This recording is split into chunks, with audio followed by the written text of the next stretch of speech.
अध्यक्ष महोदय, राष्ट्रपति जी के अभिभाषण में अग्निवीर को लेकर के जो चिंता विपक्ष की थी और देश के नौजवानों की थी, वो चिंता वैसी की वैसी बनी है। अध्यक्ष महोदय, मैं ये कहना चाहता हूँ, मैं खुद मिलिट्री स्कूल से पढ़ा हूँ। मेरे साथ के बहुत बड़े पैमाने पे लोग फौज में हैं।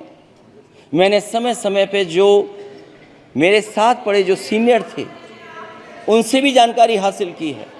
बड़े बड़े ऑफिसर से मैंने पूछा है, वो शायद आपको न बता पाएँ, लेकिन दबी जुबान में उन्होंने कहा है कि देश की सुरक्षा के साथ अग्निवीर जैसी व्यवस्था लागू करने से समझौता हो रहा है।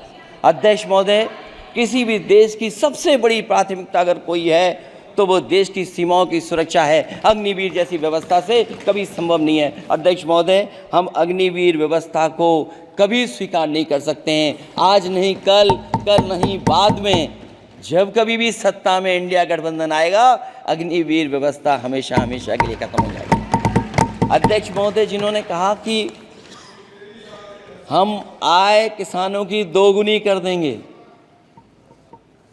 आज किसान पूरा देश का देख रहा है कि उसकी आय कहाँ दोगुनी हो गई। और जिस तरह महंगाई बढ़ी है, सरकार बताए कि महंगाई इस बढ़ने पे उसकी आय कितनी होनी चाहिए। और जो इंफ्रास्ट्रक्चर की बड़ी बड़ी बातें की गई थी कि एमएसपी लागू करने के लिए एग्रीकल्चर सेक्टर का इंफ्रास्ट्रक्चर तैयार होगा, लेकिन जहाँ तक मैंने उत्तर प्रदेश में देखा है, अगर इस सरकार में एक भी नई मंडी बनी हो तो मुझे सरकार बता दे।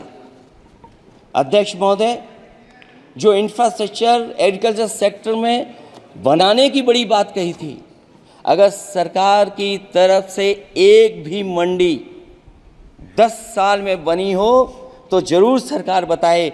जो सरकार मंडी नहीं बना सकती है, उस पर एमएसपी का भरोसा कैसे कर सकते हैं? जिन्होंने एमएसपी का भरोसा दिलाया था। हम अध्यक्ष महोदय आपके माध्यम से यही कहेंगे कि जो राष्ट्रपति के अभिभाषण में लीगल गारंटी एमएसपी को मिलनी चाहिए थी, वो क्रॉप्स को नहीं मिली है। न केवल फसलों को मिले, बल्कि हॉर्टिकल्चर क्रॉप्स को भी एमएसपी देने का फैसला हो, जिससे कि हमारा किसान खुशहाल हो सके।